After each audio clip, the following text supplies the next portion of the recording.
que coisa boa estarmos juntos mais uma vez aqui no programa Viva Saúde, que é um espaço completamente voltado ao seu bem-estar, ao bem-estar da sua família. Aqui a gente passa informação de qualidade, informação segura para melhorar o teu autocuidado. E é com muita alegria que a gente pode trazer essas informações boas, informações que você pode confiar de verdade. É com muita alegria que a gente aqui da TV Assembleia Legislativa faz esse trabalho para você.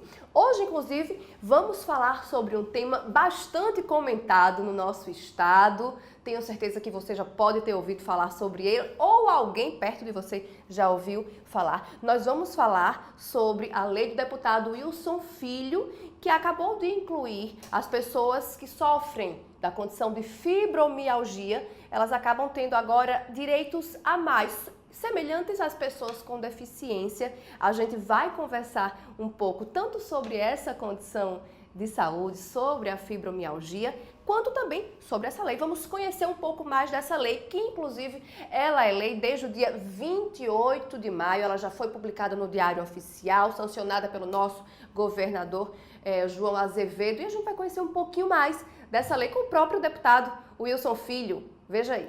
Em 2021, Adriana foi diagnosticada como portadora de fibromialgia. Ela fala como é conviver com a doença. Hoje, no Brasil, 13 estados já reconhecem a fibromialgia como deficiência, porque realmente ela é incapacitante. Eu digo que a gente tem 25 horas do dia, porque sempre aumenta mais. As dores da gente que a gente sente, se você sente uma dor, a gente sente 10 vezes mais. Realmente é incapacitante. A gente, às vezes, não funciona pela manhã, porque leva um processo. A gente já não consegue dormir.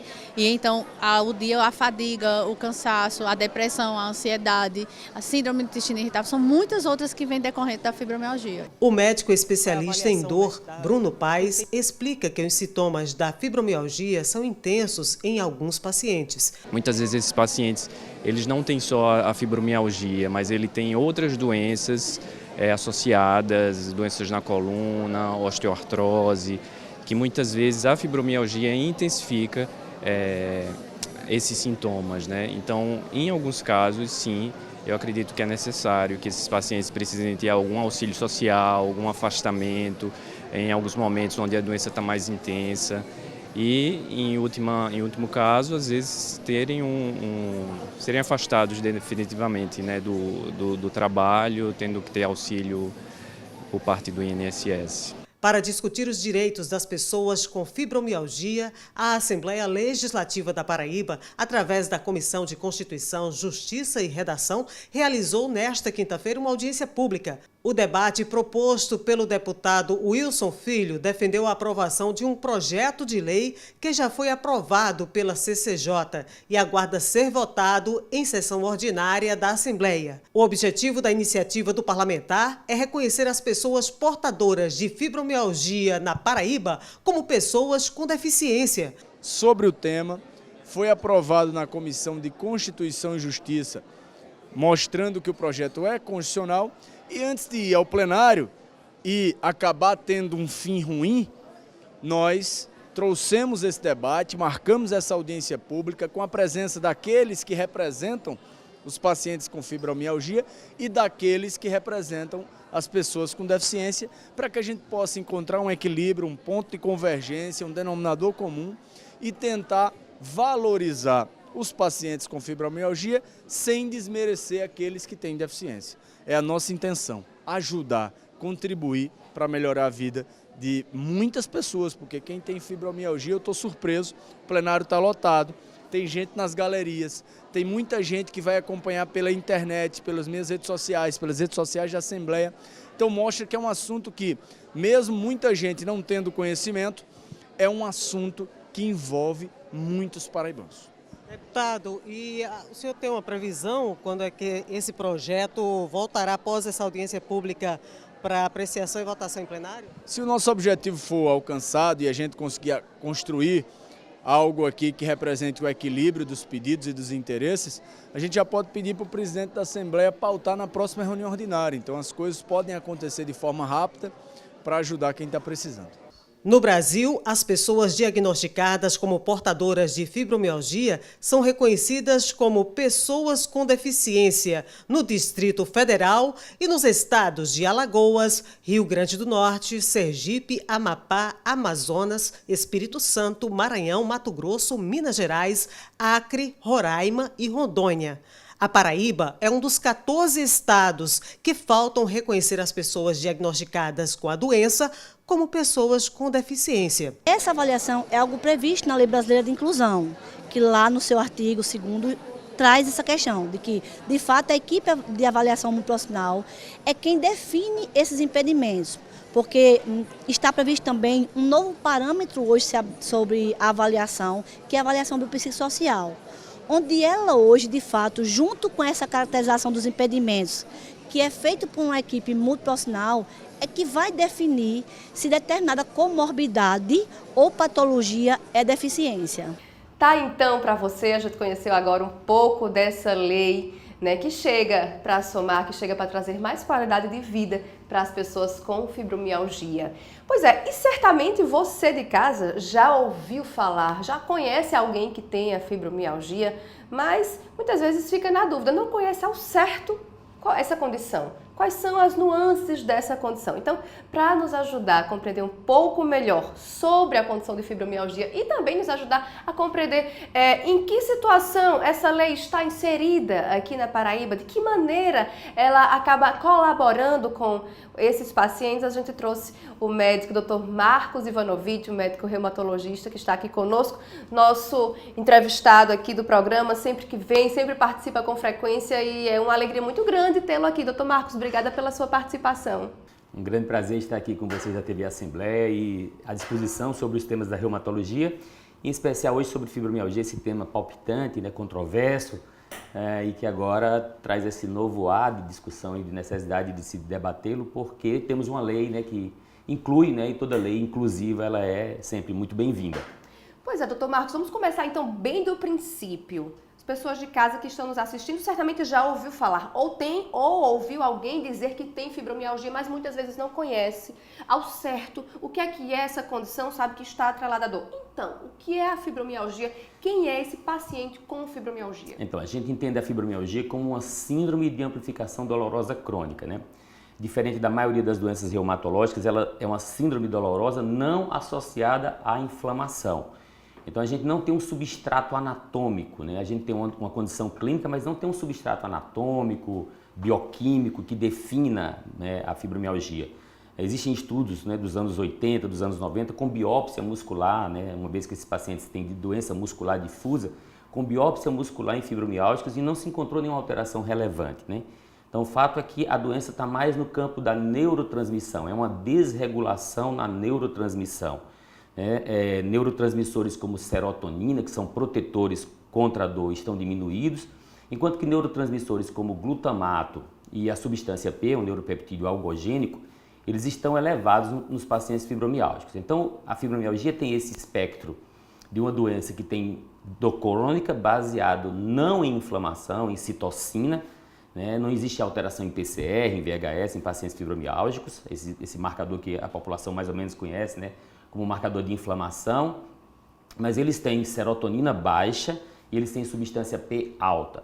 Isso desregula os sistemas de controle de dor, inclusive na medula, trazendo para esses pacientes uma dor difusa, crônica, de uma característica muito matinal, né, de um sono de má qualidade, aquele que a gente define como sono não reparador, entre outras características da síndrome da fibromialgia, como a gente chama hoje, que a gente vai discutindo aqui ao longo da nossa conversa. Doutor Marcos, então, no caso, seria muito mais um diagnóstico por exclusão. O paciente, quando chega até o consultório do senhor buscando orientações, ele vai trazer, então, uma clínica floreada aí pela dor, muito marcada pela dor, então vai ser feito um diagnóstico, seria então por exclusão, excluindo outras doenças até se chegar à condição de fibromialgia, mais ou menos isso? Isso é muito importante, porque muitos pacientes fibromiálgicos, na verdade, eles têm dor, né, tem diagnóstico, chega no consultório com diagnóstico de fibromialgia, mas a gente começa a pesquisar esses pacientes e a gente encontra outras síndromes, inclusive as inflamatórias. Então, pacientes com diagnóstico posterior de lúpus, que inicialmente foram classificados como fibromiálgicos, pacientes com artrites severas, como artrite reumatoide, pacientes com câncer, tumores sólidos, câncer de mama, câncer de pulmão, câncer de intestino, que se demonstraram inicialmente como uma síndrome dolorosa crônica e lá na frente apareceram outros sinais. O mieloma múltiplo, né, que é uma neoplasia hematológica, né, o paciente tem dor difusa, às vezes uma paciente com mais de 50 anos, diagnosticada com fibromialgia, que na pesquisa, nos exames que nós pedimos, nós encontramos lá uma alteração, por exemplo, na eletroforese de proteínas, dizendo isso é um mieloma, isso não é fibromialgia. Então, tem as duas condições, muitos pacientes que têm dor crônica e que podem ser classificados como fibromiálgicos, que podem estar sendo negligenciados, não incluídos no diagnóstico, mas também muitos pacientes incluídos como fibromiálgicos que têm outros diagnósticos, às vezes de doenças graves, que causam dor difusa inicialmente, parecido com a fibromialgia, mas que não tem fibromialgia. Por isso que você coloca é muito importante. O diagnóstico da fibromialgia é um diagnóstico clínico, mas para que ele seja atingido, nós precisamos fazer uma determinada varredura no paciente para outros diagnósticos, para outras possibilidades, e não apenas de diagnósticos reumatológicos. O hipotiroidismo, por exemplo, causa dor com as mesmas características.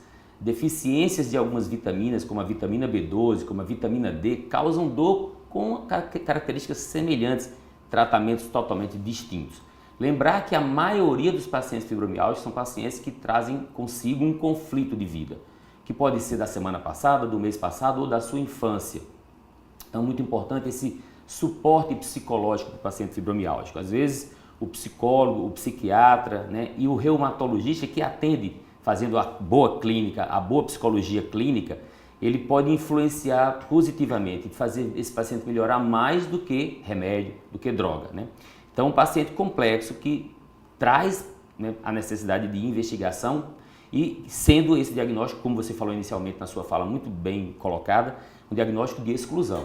E é importante a gente lembrar, pessoal, como o próprio deputado falou, o diagnóstico ele vai ser feito por uma equipe multidisciplinar. Então, é preciso realmente um rigor, doutor Marcos, na hora de fechar esse diagnóstico, porque, como o senhor bem colocou, muitas outras condições vão levar a uma dor crônica, a uma condição de sofrimento, e nem sempre elas vão se enquadrar na fibromialgia. É importante realmente que esse diagnóstico seja feito com muita cautela, né, por uma equipe multiprofissional.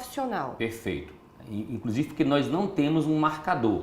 Sim. Então, na maioria das doenças, você tem uma imagem, você tem um marcador bioquímico, você tem uma alteração enzimática, você tem uma alteração relacionada à questão da genética e da hereditariedade. A gente pode usar como grande exemplo na reumatologia um marcador que sai da bancada de pesquisa para a vida real e há muito tempo, que é o HLA-B27, na investigação das espondilites, das espondilartrites, da espondilite anquilosante. Então você tem um marcador genético que ajuda a construir aquele diagnóstico.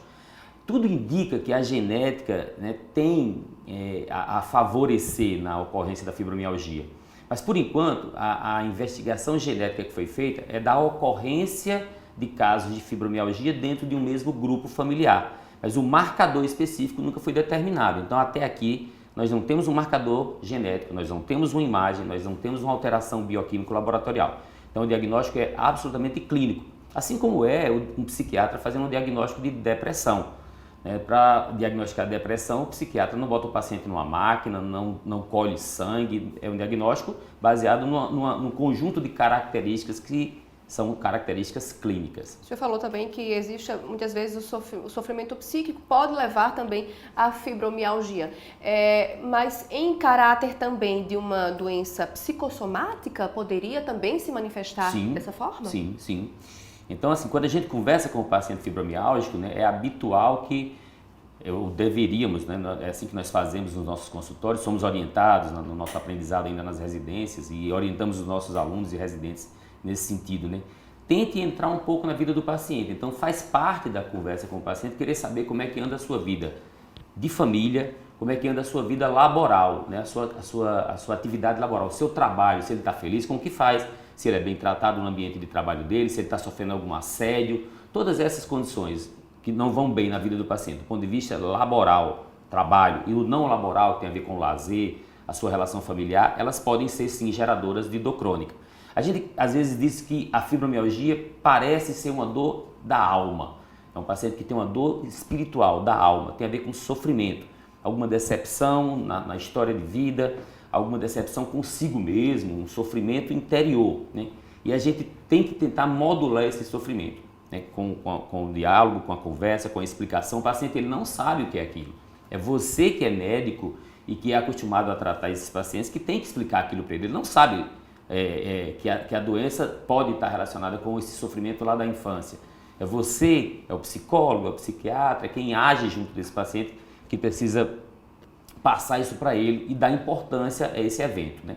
O exercício físico é uma ferramenta espetacular, de primeira hora.